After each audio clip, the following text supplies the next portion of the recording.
कुमकुम भाग्य में आ गया है बहुत ही धमाकेदार ट्विस्ट, जहां अब प्रार्थना उसी घर में रहेगी। वह घर छोड़कर किसी भी हालत में नहीं जाने वाली है, क्योंकि उसे पता चल चुका है कि अगर वह शिवांश को छोड़कर गई और सोनालिका ने 1 महीने के अंदर शिवांश से शादी कर ली तो शिवांश की जान फिर से खतरे में पड़ जाएगी। इसी वजह से अब प्रार्थना लौटकर आ चुकी है और अब वह कहीं नहीं जाएगी। वहीं दूसरी तरफ शिवांश ने भी प्रार्थना की कसम खाकर साफ कह दिया है कि वह सोनालिका से शादी नहीं करेगा। तो दोस्तों, सीरियल बहुत ही धमाकेदार मोड़ ले चुका है। ये सब हुआ कैसे, चलिए बताते हैं। असल में जब प्रार्थना की माँ प्रार्थना को लेकर घर पर आ जाती है और एलुमिनी मांगती है तो इसके बाद शिवांश का दिल टूट जाता है।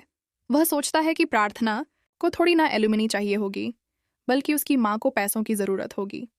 लेकिन शिवांश प्रार्थना को अंदर ले जाने की बात करता है और कहता है, मुझे तुमसे बात करनी है, अंदर चलो। लेकिन यहाँ प्रार्थना की माँ मना कर देती है और सवाल करती है, कल तुम कहाँ थे?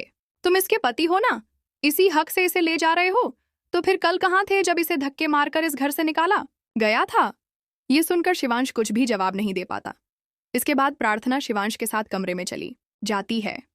वहां शिवांश प्रार्थना पर गुस्सा करता है और कहता है, एक बार कह दो कि जो पैसे जो एलुमिनी मांगी जा रही है वह तुम नहीं बल्कि तुम्हारी माँ ने तुमसे कहने को बोला है। लेकिन प्रार्थना साफ कहती है, नहीं, ऐसा कुछ नहीं है, वो एलुमिनी मुझे ही चाहिए। यह सुनकर शिवांश का दिल टूट जाता है। वह कहता है, आज मेरा भरोसा पूरी तरह से टूट गया। वैसे ही मुझे किसी पर भरोसा नहीं होता और इतने समय बाद मैंने तुम पर विश्वास किया, लेकिन तुमने भी दिखा दिया कि पैसों के आगे किसी की फीलिंग्स की कोई अहमियत नहीं। सालों पहले मेरी माँ भी मुझे छोड़कर चली गई थी और अब तुम भी मेरे साथ वही कर रही हो।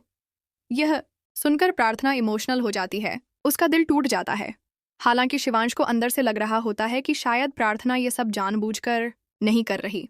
उसे लगता है कि प्रार्थना उसके साथ रहना चाहती है और इसी वजह से वह नहीं जा रही है। इसके बाद शिवांश प्रार्थना को पैसे ऑफर करता है, लेकिन प्रार्थना कहती है, ये पैसे बहुत कम हैं, मैं इतने पैसे नहीं लूंगी, मुझे और पैसे चाहिए और मैं तब तक इस घर से नहीं जाऊंगी।